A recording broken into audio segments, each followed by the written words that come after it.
males emerged from their daytime slumber and became restless with the fading light obscured by the thick clouds. Chatters, crunches, and swaying branches reminded Shola how much she missed city life. For all the times I protected his worthless life, I expected more. Adelaide placed her last collection of logs on the shrinking pile of wood. Dusting her hands off on her pants, the mercenary captain stepped away from the firelight and slipped her arm around Shola, like an older sister the blacksmith did not have. "Who are we to question the mind of a magi?" Adelaide asked, with a half-smile dancing at the corner of her lips. Shola let the mercenary continue. "There must have been something on his mind, something that terrified him to push away from us. Or something haunted his dreams. Another vision? Shola just did not know." Shola used the back of her gloved hand to wipe away the cold tears dripping down her cheeks. What if he didn't return from this trip? He'd left them all for a month. For all of the bluster and threats, Shola couldn't face her closest friend's death. No, more than her closest friend. Will we see him again?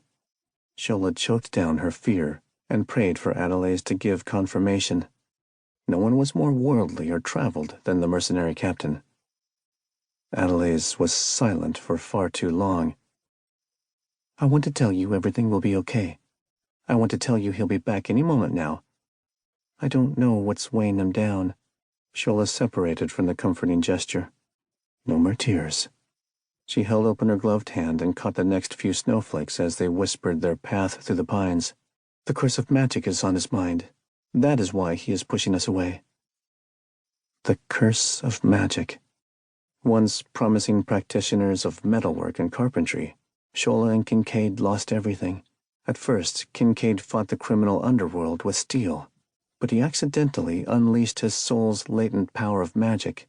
And trapped in a dangerous political game, Shola and Kincaid fought to escape the clutches of the most powerful Cassian house. The pair found no help in the hands of the Empire of 1,000 Spears. Even with 2 competing schools of magic to guide the young man, jealousy over his power drove another arcane duel. Kincaid sunk deeper into the grasp of magic's curse. The curse of magic held sway over every aspect of Kincaid's life. Shola knew that was why he headed north. Maybe even to die alone. She convinced herself she would know if he was not coming back.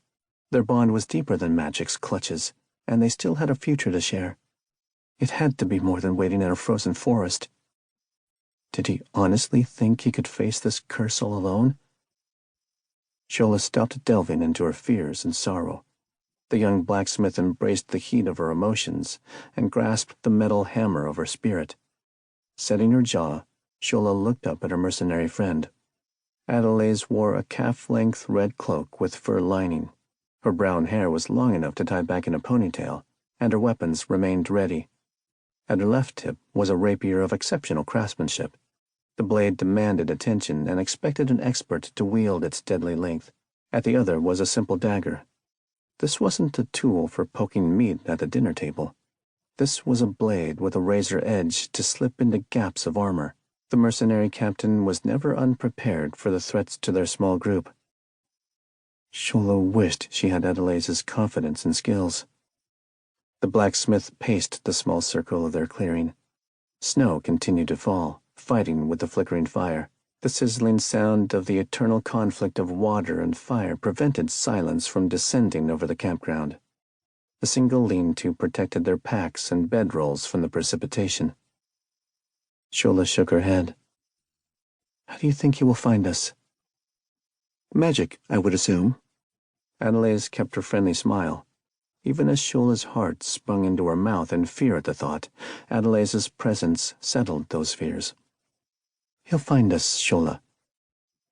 But the curse of magic prevents him from using it. He'll find us, whatever way he can." Adelaide gripped Shola's arm. "He left me specific instructions not to spend more than 7 days at any campsite. He'll find us. Trust him." "When did he have time to tell you all of this?" Adelaide and Kincaid weren't the closest members of the group, and they didn't spend too much time together. It wasn't like Kincaid to share his secrets with Adelaide, especially after they discovered a spy from the upper reaches of the Empire.